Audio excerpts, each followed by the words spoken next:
The culture is really important for me because I can't know everything. I'm not a network expert. I'm not a data expert. I'm not an ITIL expert. I've got a good understanding of all of these things and I can translate that into board speak and exec speak. That's not a problem, but I can't do the work anymore. It's just great to work with people that really know what they're doing. We make mistakes along the way. Of course we do, because people are working so hard and actually we're coming across stuff that we've never come across before. We spend a lot of time working on the people who aren't performing, and we don't spend enough time working on the people who are really good performers.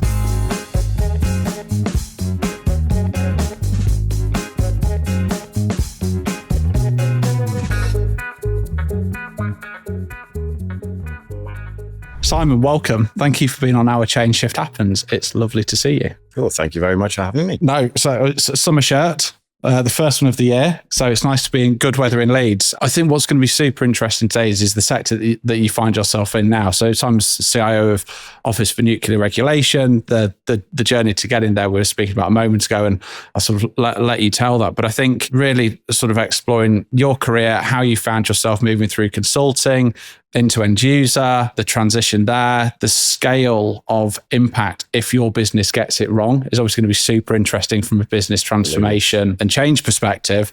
And then again, looking at the future landscape as we were just talking about, but again, in the context of there being an incredible impact depending on the decisions that you, your team and the organisation that you work for make. So with that in mind, I guess I'll sort of throw it over to you. Just give us a whistle-stop tour of your background and how you've ended up here today. Oh, my background. Well, I went to Birmingham Uni to do a maths degree. Yeah.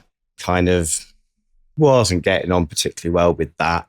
Fell into working with Barclays, their international centre. Used to be sat on Colmore Row in Birmingham, in the post room, and just working with them there. And then, they had a little server room, and they had people come from central office to try and fix the servers when they were, and I had an aptitude for it. So rather than call central office, they go, Simon, can you go and sort that out? And just decided, I was pretty good at tech. And, I was an early adopter of games and stuff like that, and games consoles and typing out of magazines or the old games, all the ones and zeros, and seeing if it would run. So I went to try my hand at coding. I joined Experian straight after university. They taught me how to code in COBOL and Kix. It was all credit card systems, store card systems, etc. And from there, I then moved to Capital One. So I was very much in financial services, and Capital One had just come into town. The say MBA came in and Bank One and what have you. And there was suddenly this big boom of credit cards. Yes. So I joined Capital One just as they'd come into the UK,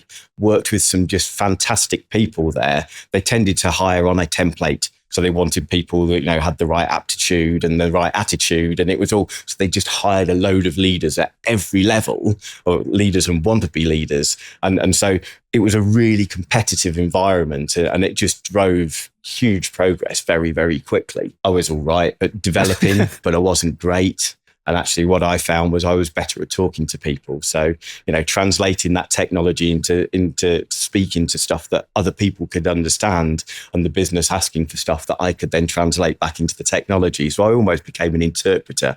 I think we called it, a business systems analyst at the time. Very much an interpreter.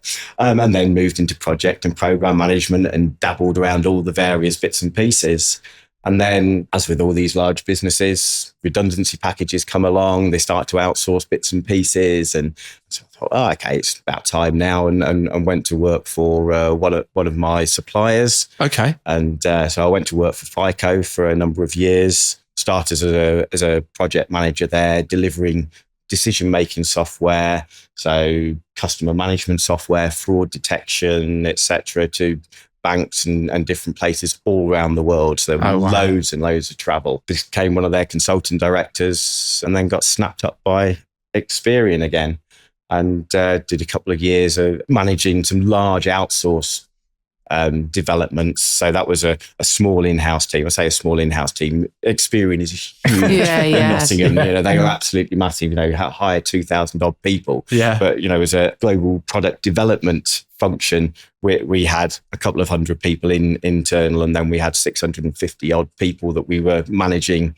externally as well to deliver everything that was going on. And that was a good few years of intense change. Yeah. And then I thought, well, why not try, imparting this knowledge on everybody else? So I went and joined PwC and worked in their tech risk piece and was going into various companies. Again, lots of banking giants and there are lots of retail, higher education, and just a massive variety of different clients to work with. But as I said to you earlier, I spent 5 years going in, having a look, having a prod and a poke, where are your major risks, and then write a report for them. If we spotted a really big risk, we'd tell them at the time, and we'd write it up afterwards. And then you'd hand over a report saying, this is what you need to do. This is the journey that you need to go on. See you, I'm moving on to the next client. And so you never saw the fruits of your labor. And sometimes you would hand over things and think that's going to be really fun to do. But, you never really played into that very much.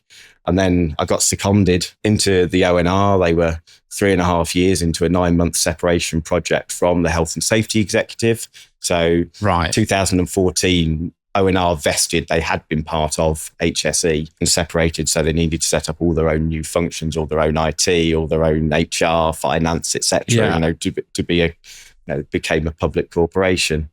And I went in right at the start of lockdown. So I didn't meet anybody in ONR for my first 12 months in person. It was all over Skype to start with. And then we moved across to Teams once we landed this project. But the first thing I did when I landed was, because it was the 1st of April and we'd just been locked down for a couple of weeks. And it was the 22nd, 3rd of March, wasn't it? It was, I think it was the 18th Was it the March. 18th? Yes, because I was due to go up and interview in person with the FD who owned IT at the time on the Friday. And on the Tuesday, Boris Johnson stood up in front of everybody in the country and said, don't leave your home. Yeah. I think we all remember exactly what we were doing at the time. So we were, yes. I had a 16-year-old at the time who I remember standing in the doorway and being told there and then, you're not doing any exams this year. And he was like, oh, wow. I don't think anybody really understood the impact that was going to have. But then I started a couple of weeks later at O&R and they said, well, we can't deliver this project while everybody's at home. Yeah. So we're just going to mothball it and we'll stop it until everybody's back in the office. Obviously, they'd been told it was 12 weeks. Yeah. And I spent my first 3 weeks there looking at all the risks, they were still sat on Windows 7 that was already out of support. And I pulled together the risks and just said, you can't wait. We've got to move. We've got to do this. They said, oh, go on then, work out how you're going to deliver this with everybody at home. Yeah. So we did. Were you part of the consulting team? Was there a team of you on the project? I came in, yes. So I came in as the interim CIO. I had a program manager came in with me. Right. And then, PwC, you've got massive reach back. And they go, do you know how to do this? Like, no, but I can find you somebody who does. And, you work with some brilliant people. So you could just bring in, we needed data people. We needed to migrate terabytes of information, and make sure that everything was there. We had to set up the new environment, make sure it was secure. So we brought in security people, we brought in data people and basically got them over the line. Wow. And by the time we actually went live, which was in the October. So towards the end of the October 2020. So everybody's still at home. Yeah. So we had to package up and deliver iPhones and Surface Pros out to everybody, all the instructions on how to set them up and how to authenticate and all of that kind of stuff. It was a really big effort, but I just enjoyed that buzz of delivery. So I'm going to stay. Yeah. There was still a whole recruitment process to go through, but you've always got a bit of an advantage when you've been the incumbent for a year. Yeah, and you've delivered a really big piece of work for them that they thought was impossible. So yes. Yeah, absolutely. And then because of what we were putting in and the technology that we were putting in, we were so far ahead of our peers. So if you think around government and the big machines that they've got and all the really old stacks of code and machines and they've got people that are retiring, that are the only people that know this stuff. Didn't have any of that. It was a completely new landscape. Now, we had taken some of the legacy software and put it on virtual servers, and we're still undoing some of that. But just having this wonderful platform, it has just enabled a massive transformation. In the last 5 years that I've been there, we've gone from being a paper-based organisation, spreadsheets and paper, to pretty much all electronic, and everybody can do anything from anywhere in the world. I've always wanted to go in and drive change wherever I go. Is there something to do here? I get bored very easily. So is there something to do here? Is there a positive change I can make? And this was a greenfield site. There was so much to do, and it's just been a really nice journey to go on. When you're a consultant, normally there can be a little bit of a hesitancy of kind of advising the client in such a strong way. There's no way you can wait, etc. I'm not saying that generally, but sometimes people can feel a little bit like that. What kind of gave you the confidence to say to the client, you absolutely cannot wait? I guess I've seen it a slightly different way around. At PwC, you walk in, you've got the PwC badge on. Actually, you could go in and spout a load of nonsense sometimes and you'd be believed. And but actually, the real thing that you've got to do, you've almost got automatic credibility when you walk in the rooms. You're working with people who are looking to you for advice. They are actively going, look, we haven't got the expertise in-house.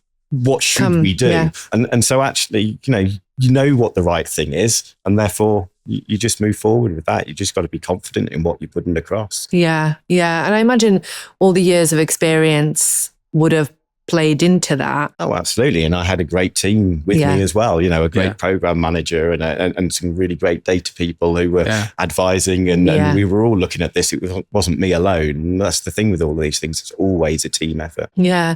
So on the steps through your career, ending up where you are now, what were some of the kind of core skills and core competencies that you consciously or, unconsciously developed that have helped you end up in the role that you're in now? I think the ability to listen has been probably the biggest piece for me.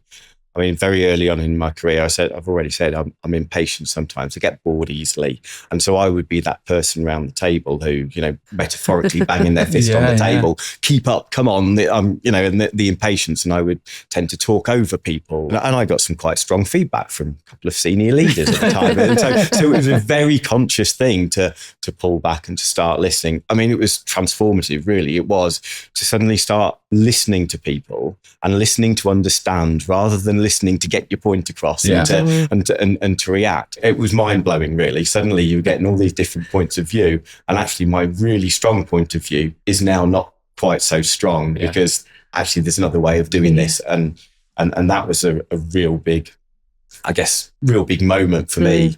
Just understanding that other people had very valid different points of view. Yeah. And earlier you mentioned that, as kind of the banks flooded the market with, leaders, and I think you used the word leaders and want to be leaders.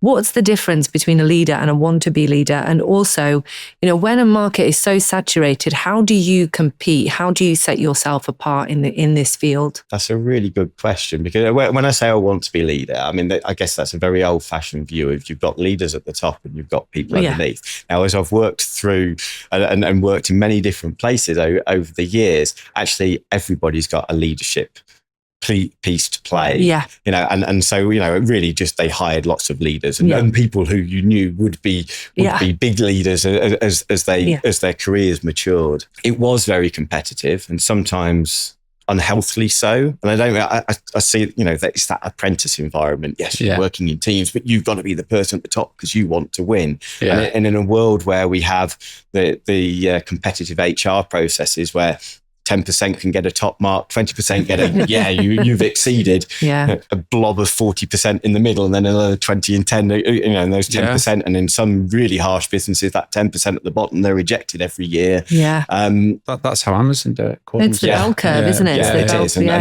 that bell curve, actually, what you really had was a load of people that were really, really good. But because of your bell curve, you had some really good people that were pushed off to the side. So eventually people started leaving. And if you weren't going to get ahead, you moved on. And so actually when I then moved to FICO and we were going in and we were talking to all sorts of, all the big banks around the UK and abroad as well, you'd go in and you'd speak to the chief risk officer, go, oh, how are you? Because they were all people that I'd worked with before. And actually, I think part of why FICO hired me was very much because I had all these contacts that they'd worked with previously, and it just gave you an in because you've got that relationship. I think it's interest there around the network that you've either unconsciously or had fallen upon you at the time. Is that something that you value? Is that something that as you've gone through your career, you've noticed the power of those that you've worked with before and mentors, leaders, colleagues? Is that something that you've consciously over time gone, right, I'm going to focus? I think very much unconsciously to start with, but as I've matured, I've really seen the value of those connections. I've always tried to nurture relationships. So a working relationship is not just about work. Get to know the person, and you've got a bit of capital in there. You've built some trust up, and that means that when you get to the really difficult conversations, actually you can be really, really open, and you can get to the nub of the problem a lot quicker if you build those proper relationships. And you can't do that with everybody. No. You will find some people who are just about work, and you've got to, you can have an effective working relationship, but when it comes down to the absolute crunch, they haven't got your back and you've probably not got theirs. Whereas I've really enjoyed the teamwork in that environment. I talked about at Capital One when I went in there. I went in as an analyst programmer, but I got thrown into all sorts of stuff that I had no idea about, embossing of cards, printing services, external printers because you needed to print your monthly statements and stuff like that, and go and assessing these things.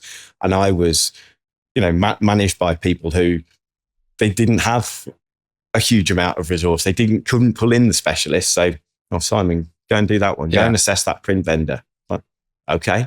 I have no idea how to assess a print vendor, but I'll go and have a poke around and I'll write you a report. That's fine. And so we all got thrown into that, but we had a real team work environment. So I'm still in touch with that small team of people that built a new credit card system, migrated all those cards across, and then we spent 6 months firefighting because we put a new credit card system live in October 1999. Before. So we had special dispensation from Visa and Europay to go live because they'd stopped any new changes from the April 99 because obviously we were all very scared of the Millennium Bug. I mean, that still grates me now that everybody kind of plays the Millennium Bug off as a hoax. It's like the thousands of hours that we put into making sure this thing wouldn't fall over and expanding all those 2 years to two-digit years out to 4 digits in a really old COBOL system. It was an immense piece of work, but we worked through the night. I probably knew these people better than I knew my wife. I spent more time with them over that year. And so they're still really good friends, and everybody's dispersed off to different parts of the country. But still, there's always a couple of people around London. You would get a ping, I'm in London. Anybody want to meet for a beer? Yeah, great. And, so those relationships, I think over the years, definitely have been really important. Wartime relationships, like when you're in the trenches with someone, it's just absolutely bond you for life. Absolutely. It's interesting. We talk about like learning around like embossing a card or the mechanisms for paying. So we did an event yesterday with some transformation folks in London, and we're talking about 70% transformations fail, and part of this podcast, I guess, is to illuminate some of the reasons why. But what we were really getting to was, or a big transfit was, it's all about the people, and do those people understand the customer, and do the businesses that you work in allow the technologists who are implementing the change to go and spend time, and we spoke about retail, going to the shop floor and push and poke on the EPOS system. That is frustrating the folks who are trying to sell on Black Friday at an Apple launch. This needs to be smooth. In engineering, or supply chain, have you been to the business? Have you seen like it's one business? Have you been and spent time there? Very much so. And that's really important. And I always make sure that my teams always go out and view the shop floor, as it were. Here, we say we get trips set up to go to one of the nuclear sites so they can go around with one of the inspectors and start and looking at those things. So I think it's always really important that, as technologists, we're seen as, and it used to be in the old days, you sit in a darkened room and, you work with the server people, you had a beard you could hide a badger in and wore sandals and socks and never saw the light of day, did they? But it's really... So, Badgering. I'm going to use that. I would really like to know what kind of technologies you've met in your life. What kind of IT technology? Yes. No, and I shouldn't be disparaging of these people. You very much Yeah, relied badgers are great. on super technologists. Yeah. But it's really important, as you just said, that they understand the end game. What is it that you're trying to supply? Yeah. And, we had a spate of bringing in UX experts to do websites and stuff like that. But actually, when you're creating stuff for the end user, you got to be an end user yourself. Could you describe the role at the moment? And I guess the parameters of it, because that's going to probably phrase the transformation journey that you've been on and probably a lot of the challenges that you faced. Yes. So I'd play across what my role is very much internally facing. Yeah. So while we have 2/3 of our business are inspectors, these are really, really clever people with nuclear backgrounds. They're nuclear engineers, they're civil engineers, they're chemical, nuclear chemicals, and they understand all the reactions. We've got transport experts, we've got fire and health and safety experts. So it's not all about nuclear, but we look after all, and we license all the nuclear sites in the UK. So for example, we've got, there are big nuclear builds going on at the moment. Yeah. And we have to manage that as well. And we have to manage the safety within that and make sure that, that nobody comes to any harm on those sites. So my role is to provide the technology for those people and obviously the technology to run the business as well. So all the finance and HR. So I've got this lovely shiny new Azure environment. I say shiny and new. We've had it for 5 years now. It's like, well, it's kind of old hat now. But what everybody got a taste for was that new technology.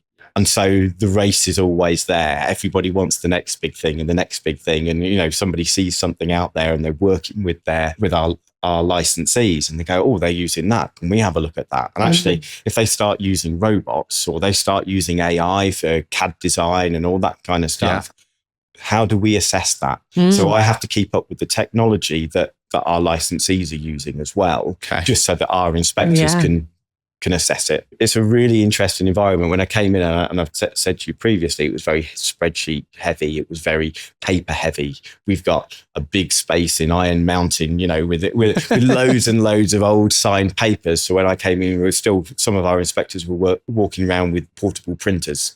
So they could print out a slip to get a wet signature on it. Yeah. Wow. Which would have been the height of tech at the time, right? They would have been quite happy to do it. We're talking, 2002. Oh, so 2022. It wasn't really height of tech. I thought I've been there since 2020. It might have been back in the 1980s. But so we've taken them on a massive journey. Yeah. It's honestly the first place I've worked in where IT is seen as a really positive thing. You work with any other business and anybody that's worked in IT, especially in support, you don't get noticed if you do everything right. Yeah. You only get noticed when things go wrong. And then you might get a bit of praise for fixing something. But other than that, the only interaction is for people to complain and actually tell you they've got a problem. Now, these guys have all previously worked out in the industry, in the nuclear industry, and that works at snail's pace. I mean, we have to keep hold of documents for 100 years plus. Yeah. Right. This is stuff, you need to keep all that trail from the first discussions with ministers at the start to then all the approvals or the land approvals and then the building of this thing and then the running of it and then the decommissioning of it. So, you're over 100 years per site. Wow. And we have to make sure that we keep all of that. So there's a really big push on documentation and making sure you maintain that documentation. And then the other piece, because a lot of this is very sensitive, we are very, very secure. Yes. We have to show the rest of the industry because we also regulate the industry's cybersecurity. So we have to be an exemplar. Wow. We can't say you do that and then we'd be full of holes. Suddenly, yeah. So we are very big on our security. And so you imagine, I've got a CISO, so Chief Information Security Officer, but we made a very deliberate decision when we set everything up that CISO reports into the CEO, does not report into me. Okay. There's that tension. Fortunately, my CISO is very pragmatic as I am. So we always get to a decent point, but very much to create that tension, because PwC did a report back in 2019 that said, losses are massively more when the CISO reports to the CIO, because the CIO always gets their way. Okay. Yeah, that makes a lot of sense. So, Dan, who is my CISO, is very much, he's got the power of veto. If he thinks I'm doing something that's stupid or it's going to open up a bigger attack surface than we really want to, then he will, he's got the power to say no. Right. Yeah. We've never got to that point. No.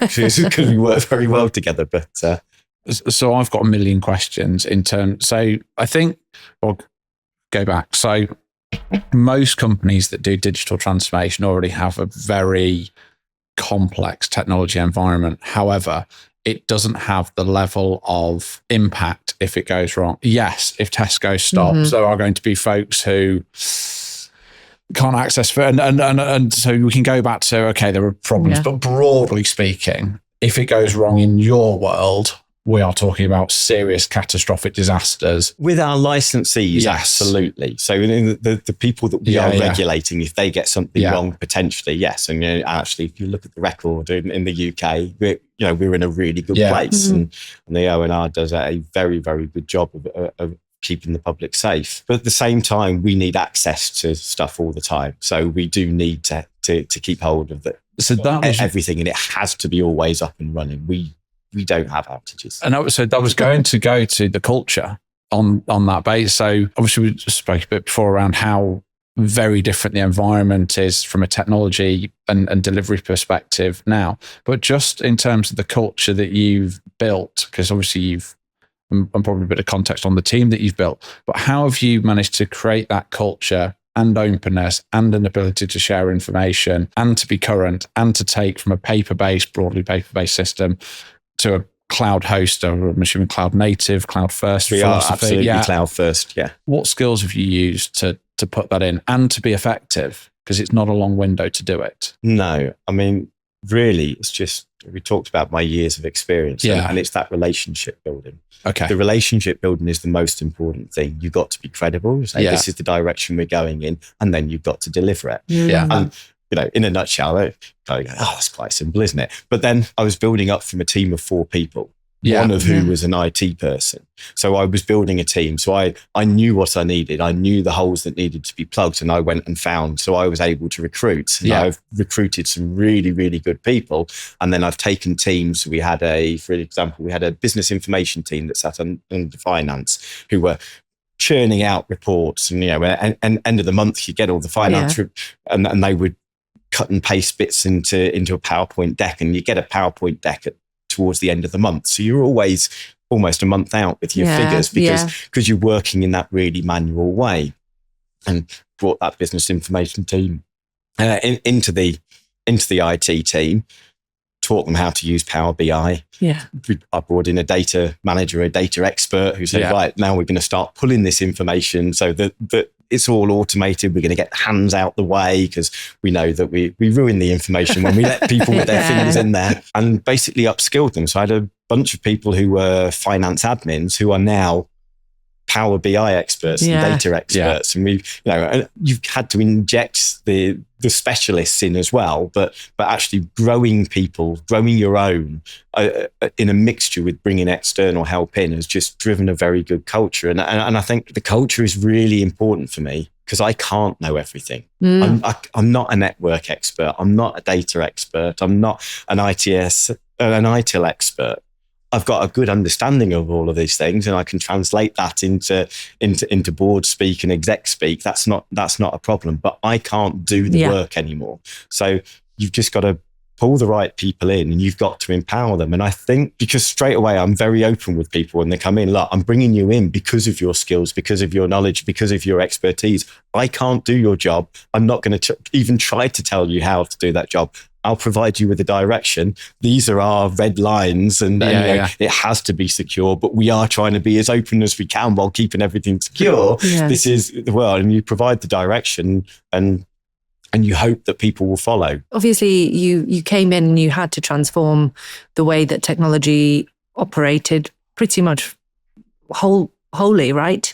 How do you balance the time it takes to train up somebody versus the speed at which you have to deliver that transformation? Initially, because we were moving across into a cloud environment, I had the backing of PwC, so I was able to bring people in, and that very much helped.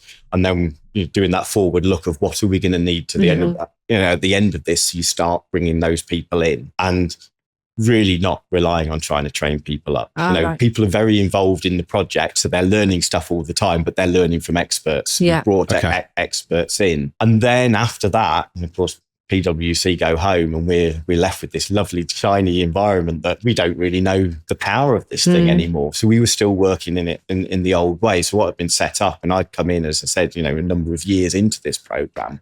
So we've got a load of old hardwired servers, etc. And what we did was we recreated those in a virtual world. Okay. So we've spent the last few years, and we're just working through the last bits of those, getting rid of that legacy stuff, working to platform services rather than individual VMs and all of that kind of stuff to, one, reduce cost, two, make things a lot more efficient and plug away at getting rid of your legacy software. Yeah. Our document management, I've talked already about how that's really important to us. So and that's what we're doing at the moment. If you were to do this again, but you didn't have the power of PwC behind you, and you had kind of like an incumbent team, what decisions would you make again? And what decisions would you perhaps consider making quicker or sooner? I guess this is a bit of a leading question, but would your approach differ? I don't think my approach would differ. Not massively. We've all got the hindsight, and we'll go, actually, maybe not. And there's a couple of those stones that you pick up as you're rummaging through all of this, that maybe, a couple of things that I might have tackled a little bit sooner, or a couple of things that seemed really important at the time that you grabbed, and then you went, actually, we could have left that till afterwards. We could have put ourselves under less pressure here. So little things that I would have maybe moved around, but I don't think the process would have been particularly different. I mean, I have to say it was probably one of the most enjoyable implementations I've ever done, just because of the brilliant people working around me. It's just great to work with people that really know what they're doing. Yeah. We make mistakes along the way, of course we do, but they're made because people are working so hard, and actually we're coming across stuff that we've never come across before. And at the time, we reached back, we were working very closely with HSE and their technology people as well. And it sounds really bad, I'm kind of saying, we've moved off this old legacy platform. There was a decision made well before I was involved that said, look, we're going to stay on this same platform until we've moved across to our new environment with HSE. Right. HSE then carried on their own journey. So they were modernising and we were sat still and creating all those risks that were getting higher and higher. So you're the first guest who I think has had the greenest field opportunity, but I would imagine with the most amount of security pushback, and I'm going to pace of delivery change. So no one that we've had, with the exception of Rich at DWP, but as you can, the thousands of people in the team. So there was already stuff there. So what I mean by greenfield is the opportunity to bring in your complete team and model it exactly how you like. However, was it Dan who you mentioned, the CISO? Yeah. So how have you balanced delivering versus it being incredibly secure and almost grinding to a halt because of a pushback or a challenge? And you work hard to make sure that nothing does grind to a halt. Okay. So the security guys are in the room from the start. Any conversations, we're very, while they are separate teams, they work so closely together when we have away days. The security guys come along with us. We all know each other. We know each other the way we think, and everything is secure by design. Absolutely. We're working from a zero trust perspective. And therefore all the guys that are developing are also developing along those lines because they're talking to the security people right up front. When something new comes through from the NCSC, National Cyber Security Centre, we've got very good links there, obviously, and that comes in, that gets put throughout my team, so everybody knows what they're doing. And that's whether it's development, whether it's stuff that we're doing in data or with our networks as well. And we've got an external network provider, and we're constantly patching. The biggest thing that we do with all of our suppliers is push that vulnerability patching. Mhm. Constant, absolutely constant. Right, okay. Within X number of days, you must have plugged, okay. high and high issue risks. And, if a 0-day bug comes out, right, we're straight on it, and you suppliers, you're straight on it. So we are just keeping it as secure as we can. From a strategy perspective, so how have you set up the communication and the vision for where the business will go within the team? How do you communicate that? How do you bring people along on that journey, especially as it's all new? That's a really interesting thing. And I talked before, I said, I've got, before, everybody's always just hammered IT when they're getting stuff wrong. I'm in a business that's got a really long memory. Okay. And so they still remember the old days and the stuff that they had. So I've still got credit in the bank for giving them all this great new kit. And it's amazing how easy change is when you go, let me take away that really big laptop and give you a Surface Pro. Yeah. That's going to be a nice day. You don't need to think about where you're saving your stuff. It's all going up into a cloud, and it's all nice and secure. And it's, and now instead of this really old camera on Skype and you look like something off Minecraft, you are, now it's, 4K HD and it's, so actually we get very little pushback on that front. We talk a lot about how do we push change out into the business?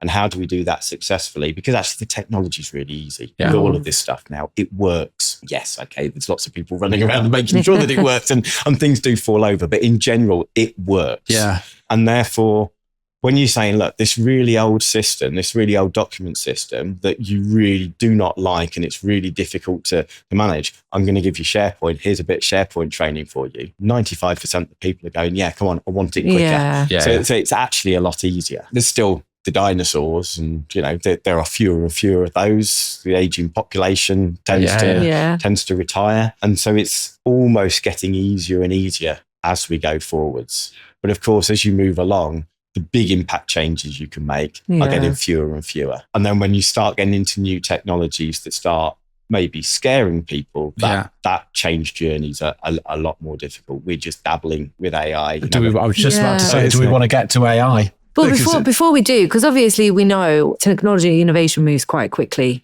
So, we've just said that people carrying those printers, that's maybe they left it a bit really too late. But in 10 years' time, having SharePoint will be seen as being something, I'm sure there'll be something new and fancy that's a lot more easily accessible, collaborative, Absolutely.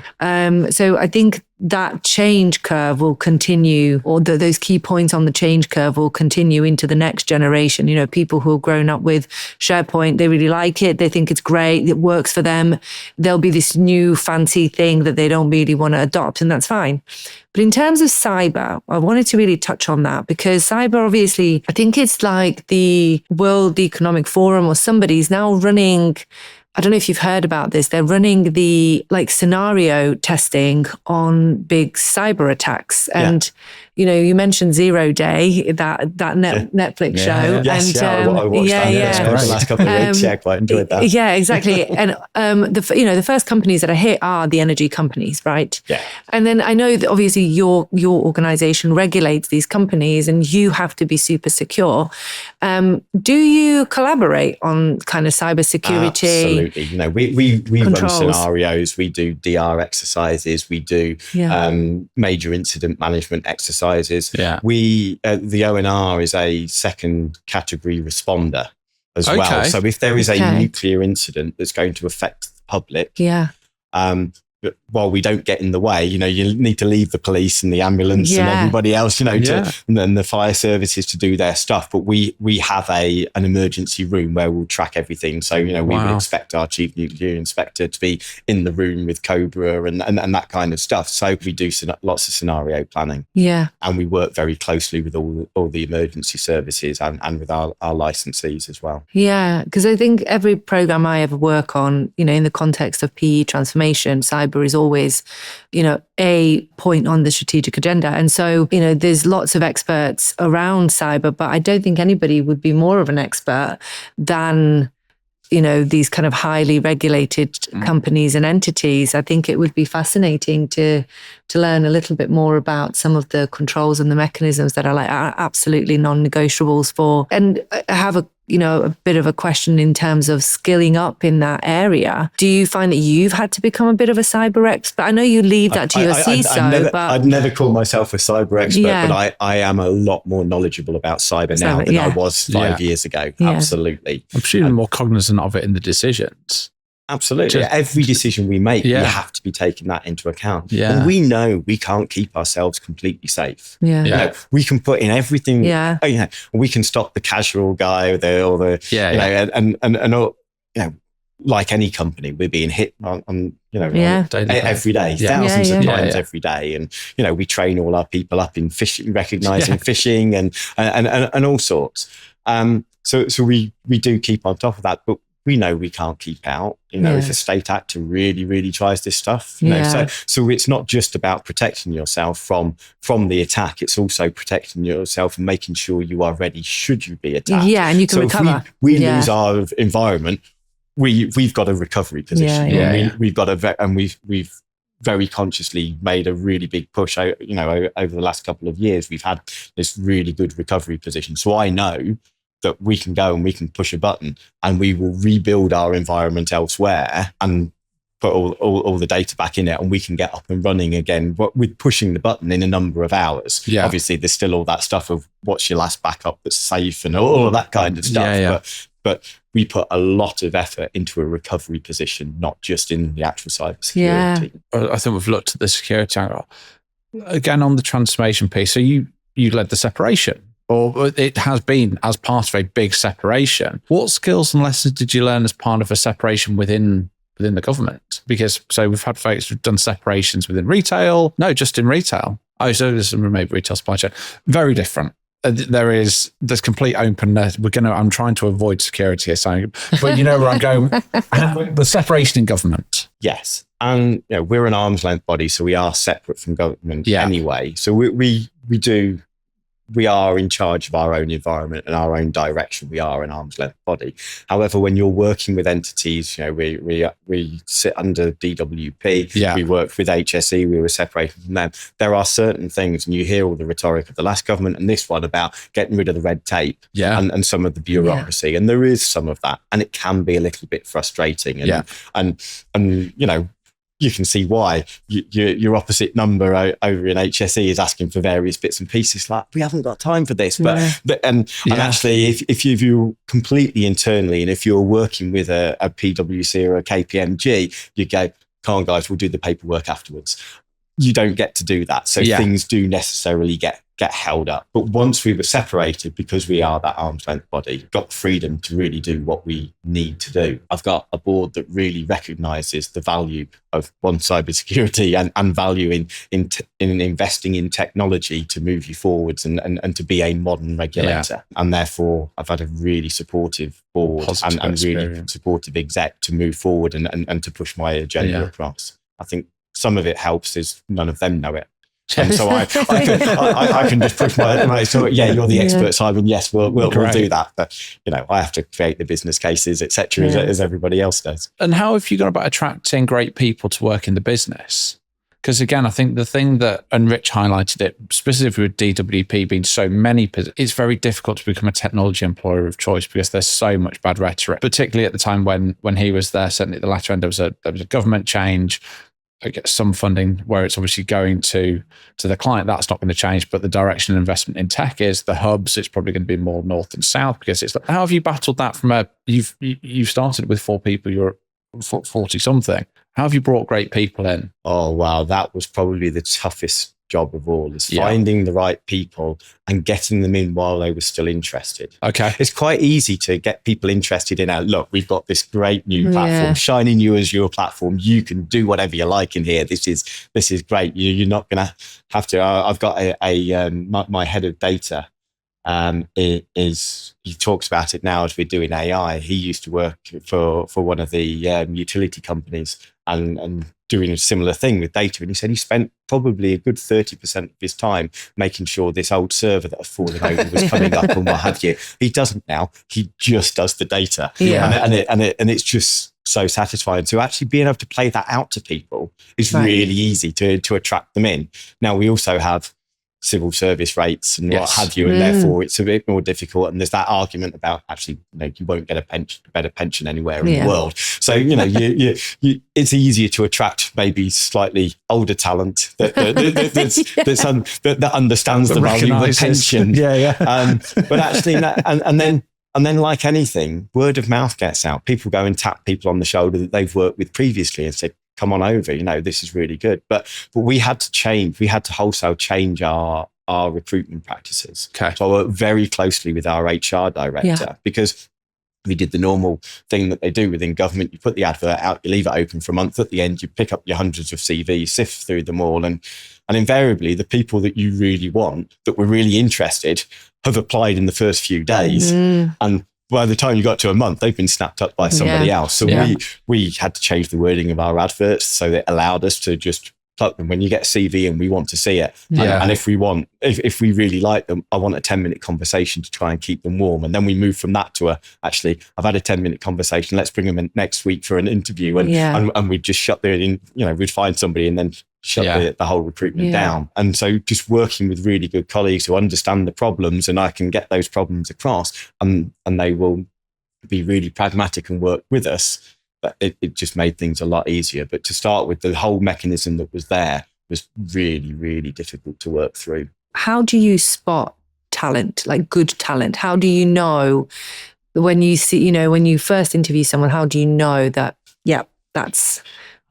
what are the characteristics you look for? It's a really good question. There's part of me that wants to go, well, we do all these, we get all these behavioural questions and we do all this. And actually, you tend to know fairly quickly. It's the eye contact, the confidence. And I say that, it's the confidence in knowing what they know. Because actually, you can, I've interviewed people and where I've hired people who are quite nervous in an interview. But you know what they're trying to get across, and you get the feeling that they know their subject really well. And lots of people have talked about, how are they a fit for the team?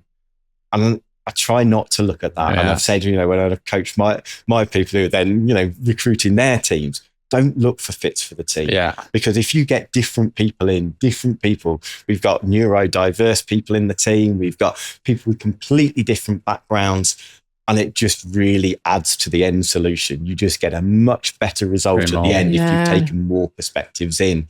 So really challenge to push people to hire people that aren't like them. Now, we've got all the really good government practices in that, they're blind CVs, there's no names on there and no ages and what have you.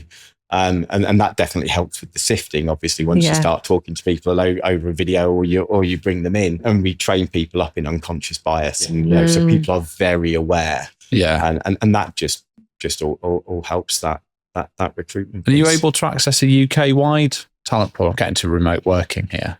Is that something that you champion? Yes. We as soon as I started trying to recruit, and we talked about that, everybody was in the office before I joined them, and 2 weeks before I joined them, they were all in the office all the time, and it was very much presenteeism. So you get in a minute or two before your manager did, and then you leave a minute or two afterwards because I'm going to show willing, and it was all. And we saw, and I think lockdown really helped us see that his productivity didn't drop off when people were at home. They worked just as hard. If sometimes they worked harder because they didn't have their commute, and they would keep working. And we found it was really valuable that people found that they could go and do the school pickup and then come back and do something in the evening when they put the kids to bed. And actually that whole piece of productivity said, look, we don't need people in the office all the time, especially when we're working in technology. I want specialist developers in what was at the time a new technology. And so those people were at a premium. Now there are a lot more and the pool is a lot wider, and therefore it's a lot easier to bring people in. But the new technology was a real problem for us. So we had to cast our net wider.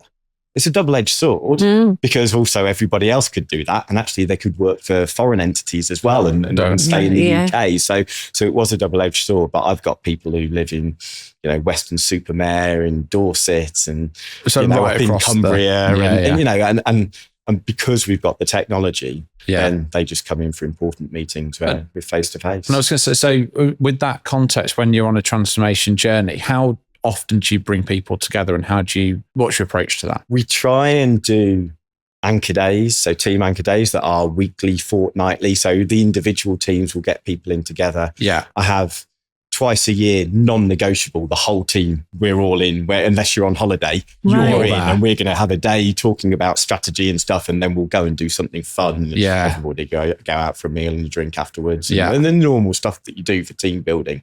But we have a few non-negotiable days.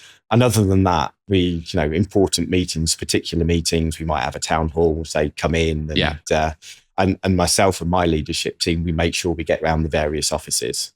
So, we're based in Liverpool, and the majority of our people are based in Liverpool, but we've got a small Cheltenham office and we've got a London office as well. And so we make sure we get around all of those. And I've very deliberately brought in people that I know of good location so that they can get in, London-based people, so that I've got people in there that can support when things go wrong. So as you build up that diverse team, it's a lot harder to get everybody together, especially when you start getting budget cuts and the first thing that goes is your travel budget. So we were talking about that So we talked about that yesterday, and it was chat from an enormous FMCG business, and it was over 50 billion last year. And exactly that point, as we're flying all these people over from America, Chicago, it's like all well and good. Have you thought about what we're going to get from the day? Because if we're flying them over here for an hour meeting and then we're going for lunch, great, and London's lovely to go to, it's also pretty expensive. The flights from Chicago for 20 people, 20 grand. Then you put them up in a hotel, 40 grand. Then you've been out for dinner, 50. Like the cost is enormous.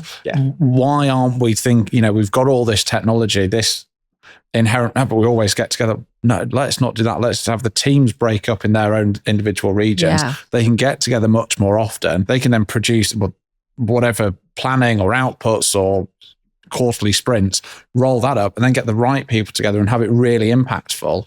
And I think that planning is really important. I think it is. I think we've shown we can be as productive remotely. We can do all that absolutely. Stuff. Maybe I'm just a bit of a dinosaur though. In an old school, I still like that get together. I think it is still good for relationship building. And actually teams that have met each other face to face, have been through stuff face to face, it's then a lot easier to have those conversations remotely. So you've still got to get that together time. But I would absolutely question, flying in people from here, there and everywhere. All my people are UK based. We have to be, you need to get SC clearance to work on our systems. And so everybody is UK based, and we don't allow our data out of the UK either. So that does make things a little easier from a T&E point of view. There aren't many flights. If we could just kind of change tack very briefly, we talk about transformation. We've talked about business transformation. We've talked about, your career journey. What's kind of been the most significant personal transformation that you've gone through, and what tools, strategies did you find helpful to help you navigate your journey through that? I think the biggest thing for me was that understanding that I couldn't do it all. Okay. Because, you're doing really big stuff. I can't be the expert in everything. So suddenly you are implicitly trusting somebody that this cannot fail, that this thing really needs to go right. But I don't have the expertise. I know I'm accountable for it, but I've got to just absolutely trust somebody else to do it. And I think when you first get into leadership, that's really uncomfortable. Suddenly, and you think, actually, I've got to trust somebody else to do something. I know I can do this. When you first started out, why should I trust somebody to do this as well as me? And invariably, they could do it better than me anyway. But it takes a little while to let go and to get that understanding. And I think it's key for running any team. You've got to trust people that you've got underneath you. When that sort of finally landed in your head, was it quite freeing? Did you feel a bit of pressure come off? Like, I don't have to do it all? I think it took quite a while to get to that point of release. It was a point of real worry to start with. Right. Because you're losing control. Actually, I'm accountable for this, but I've got to trust somebody else. And it is very, very uncomfortable. But once you get to that point of this is the way it's always going to be now. Actually, this is a really nice way to work, because I've got these people that are real experts, and I can bring in experts for these various bits and pieces. Things are going to go less wrong. Actually, it is very, very liberating. But it took a long time to get to that point. And I couldn't do that myself. I had very good leaders myself, leaders to coach me through it. And really to make me get a little bit more comfortable. And is that kind of the one piece of advice that you'd give to somebody who is making that transition from being, into a leader? And if it's not the the first piece of advice, what would be the second piece of advice you'd give? The first piece of advice is absolutely trust your people. If you can't trust your people, then they shouldn't be your people. If you've got team members that you can't trust, you shouldn't have them in your team. Yeah. You've got to be able to rely on every single person to do their job in your team. So when you bring them in, you implicitly trust them. Now, we all know we've worked with people. People are a lot more difficult than computers. I got into the tech game. Computers didn't speak back. If something went wrong, it's because I'd done something wrong and told it to do something wrong. People are complicated things. So, no matter how good your hiring processes are, you sometimes get those classic clashes of personalities and stuff like that. And you have to deal with that. But you have to start from a position of trust. Absolutely trusting that you are going to do the right thing. And then after that, I think the second piece of advice is also to recognize when that trust is being broken. So you've got to nip it in the bud very, very quickly when things are going wrong. We spend a lot of time working on the people who aren't performing. Yes. And we don't spend enough time working on the people who are really good performers because they're all doing it all. And actually, if you nip it in the bud and you either get rid of or it's always better and cheaper to transform those people and get them into a space where they are really good contributors. But the quicker you can do that, the earlier you catch it, and therefore the quicker you can do that, the more time you've got to spend with the really good people. Yeah. And you will always get lots more out of those really good people if you spend the time and the effort on them. Not to forget the people in the middle as well. We've talked about this really unfair amalgamous blob of our bell curve, but also, getting everybody to move right on the curve is just going to get you a better performing team. Yeah, that's a really great piece of advice. And actually, from all of the amazing transformation individuals that I've worked with, that's always been the first piece of advice is, one, hire really, really well, and two, deal with your talent issues quickly. Yeah. Personally, I've done that to myself as well. I recognize the things that I'm good at. I recognize the things that I enjoy. And if I put the things I enjoy and the things I'm good at, and I focus on those, I'm going to get much more improvement in those rather than trying to get up to a basic thing on the thing I'm really not enjoying and I'm not very good at. Why don't I bring a person in to do that bit? I'll concentrate on things I'm good at. I was going to say earlier on in your career, did you look out for the things that you were enjoying and really focused in on those? And if you had to, and as you've worked into the CIO role, if you had to work hard or be cognizant of, I can go to delivery. I can naturally gravitate to delivery because I'm very comfortable there. Been a consultant, I know I can add value. I know I can engage the board. I'm not a fan of finance. Is that something that you've been cognizant of at both ends of the career? No, not right at the start. I think at the start, well, maybe I did, but it was very unconscious. You kind of fell in, as I said, I was thrown at things that I had no idea about. Some of those things I enjoyed, and then you kind of did a bit more of that. Some of those things I didn't enjoy. And then, obviously in anything, there are things that you've got to do. They're the non-negotiables. This is the priority. There you go and do that. But I was enjoying fiddling over there. But that's not a priority. Go and do that in your own time. And, and if I found stuff that I enjoyed that there wasn't time to do at work, I would go off and I'd do a bit of that in my own time. And so I've naturally gravitated towards the things that I enjoy and I'm good at, because that's where you see your progression when you start doing stuff that you're good at as well. I think you're right. When you start moving into wider leadership roles and as a CIO where it's all my accountability. Yes. And I'm really not the expert over there. I was a developer that came through the ranks there, and I can do project and program management, and I can, I can't do networks. I don't, I'm not a deep data person. I think I've got so much to keep hold of and so many plates spinning. Yeah. That actually I don't have time to get in the deep in the weeds. It's still the case. A big risk crops up and you spend more time in a particular area because of that risk, but you're still relying on your team. I don't get my hands dirty anymore. I haven't done for quite a number of years. I think somebody stuck a green screen of COBOL up in front of me now. I'm completely lost. Haven't they rewritten all the COBOL code? I think it's gone now. I don't think it has all gone. Right. It's still there, but And on that personal piece around trust and trusting in others, how do you identify the people that you can trust? As I said before, you hire and you implicitly trust. You've got to start off from a position of trust. And 95% of those people will always deliver, because there are very few people that in your working life that you come across that have come to work to do a bad job. And you trust that they're coming to do a good job. And then so you just automatically trust. And every now and then you get somebody who breaks that trust, and that's where you stamp on it. But just start from a position of trust. Okay. Yeah, that's great. So I think it's probably time to get into the AI now. I know Future we've sort landscape. of taken a bit of a, but I think, we were talking about how quickly technology moves on. And in the context of transformation, what do you think is sort of the most exciting technology innovation that is currently going to consume all our time? If we were to skill up in it, we would, put ourselves in a really good position in the future that would make our lives easier. And maybe if you can, try not to say AI. Now that's going to be really difficult. But maybe no one has managed it so far. Yeah, maybe be a bit more specific about something that is coming out as AI driven, but it's really exciting to you. So we're using decision-making technology, large language models. Well done.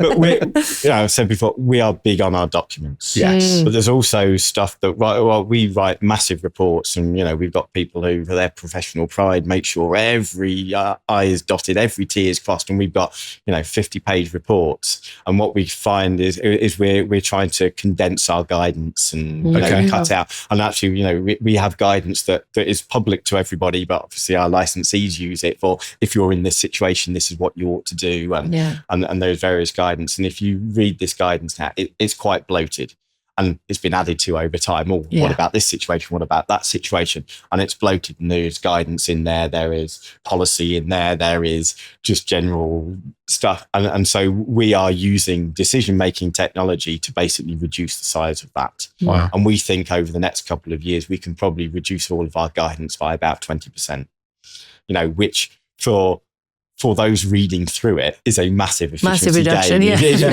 If you only have to read 40 pages rather than 50, that's a really big productivity gain, but we're just starting out on that journey. We're trying out various tools. We're a Microsoft estate, so we're obviously using Copilot, but there's other products off the market, Quillbots and things like that we are. So we're dabbling with it all at the moment. We're assessing a few off-the-shelf large language models that we can take in, and we're just going to assess all of these things first. So we are taking things steadily while against a backdrop of real pace, change of pace. We've had government directives in the last few months, AI is the thing, and then therefore we are all leaping towards it. We have to provide on a yearly basis now the things that we've done in AI, and if we haven't done anything AI, why not? That is there all like feeds a up. AI superpower race? Is that what at a government level? Then I don't think I've heard of that. So the government have put out guidance on AI, and Keir Starmer stood up a couple of months ago now and said, AI is going to be the big thing. So there is all that guidance. There are models out there. There are lots of advice papers, and we're well connected with other departments and what they're doing. We're a company of 650 people. Yeah.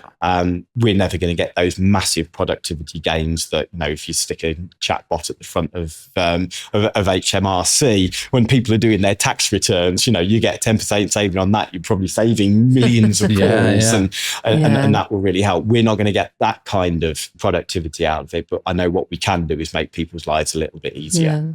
If we can save everybody half an hour a day with their emails and various bits and starting up presentations and stuff like that's still a really big gain for us and just a value of working. I think it's a huge productivity hack using some of the kind of AI products like Copilot, these AI plugins. I think people who work in an office who read documents, just summarize this paper for me, key things. I used to have to do that. I used to have to read directives and regulations and summarize them.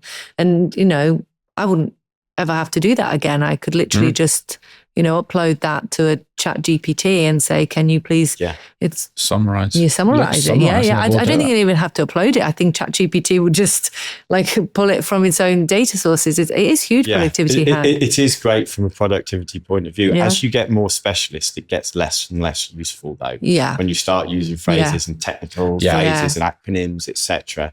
I saw a great quote and somebody said, it's funny, isn't it, how ChatGPT is 100% right on stuff I don't know about only 40% right on my specialist subject. And that's what we have to be really careful about. And this is why we're taking reasonably steady steps. I think in terms of our technology journey, this is the one that we're taking a little bit more cautiously. Yeah. Because as we say, if our advice is wrong, things can go very, very wrong. And therefore we have to be really clear that this is an aid to people. It's a tool. Yeah. So it absolutely has to go through even harder checks now, because it hasn't been written by a more junior person going through the layers. It's been written by an AI. We need really good expertise to check it, make sure it's right, to amend it. I think that narrative that's becoming a wider thesis around. We are looking at deploying our people to add the maximum value to the job they came to do. Yes. You didn't come to read 50 pages. You came to give brilliant guidance on nuclear regulation, on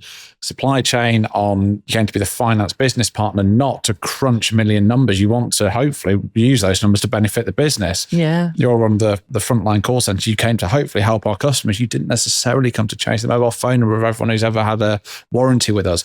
This technology is going to free you up to do that. Brilliant. I think people are much more receptive to it. Yes. I think 12 months ago, it was like, well, it's just going to do it and I'll be out of a job. It's just going to make it, it's going to do everybody's jobs. Yeah. And I don't think we did anything to help ourselves with that narrative, by the way. So I think at the start it can do it. Yeah. Okay. Maybe. We're in we see it with technologies all the time. We're in a bit of a hype bubble at the moment, but I think that realism is definitely starting to creep in. Look, this is going to be a really valuable tool for us. And actually, when you see it in terms of image processing and recognizing cancers and things like that in images, it's great. It's a quicker learner than we are. Yeah. But we are a long, long way from sentience or any kind of general AI that's going to be able to do anything. These large language models, it's still really the same technology that I was using at FICO for the fraud networks, a neural network. It's just a really large decision tree that works on percentages to go and grab answers from. It's just because we've got really fast computers now. So it's not really an intelligence at the moment. It's still a decision tree. It's like a calculator to a mathematician, really, isn't it? It's instead of using the abacus, you're now, you've got a really fancy calculator. You can do things at speed. What about the companies that you regulate? Is there anything that they are coming out with that you think, oh, wow, that's really exciting, amazing, it's going to change society for the good? Or challenge you. Or challenge. We definitely see that challenge on us. We have to keep up with the technology. So they use robots to do various bits and pieces. How do you get drones flying around in restricted airspace and various bits and pieces like that? But also they're starting to use AI. And when you start using AI to design components and write safety cases and stuff like that, you have to be really, really careful. So we've got a population that's having to get to grips with AI and not, but we'll take it steadily within our documentation and we'll roll it out. But actually, we have to work at the pace of our licensees if they're going faster. And of course, everybody's got those targets to be more efficient and to move faster with all the technology. So we have to keep up from that perspective. So my job's a little bit easier because I get to dictate the speed in house and actually our regulators, they're having to get up to speed really, really quickly to make sure that it doesn't run away on us. It's a whole different world to regulate when actually computers are making decisions. Yeah.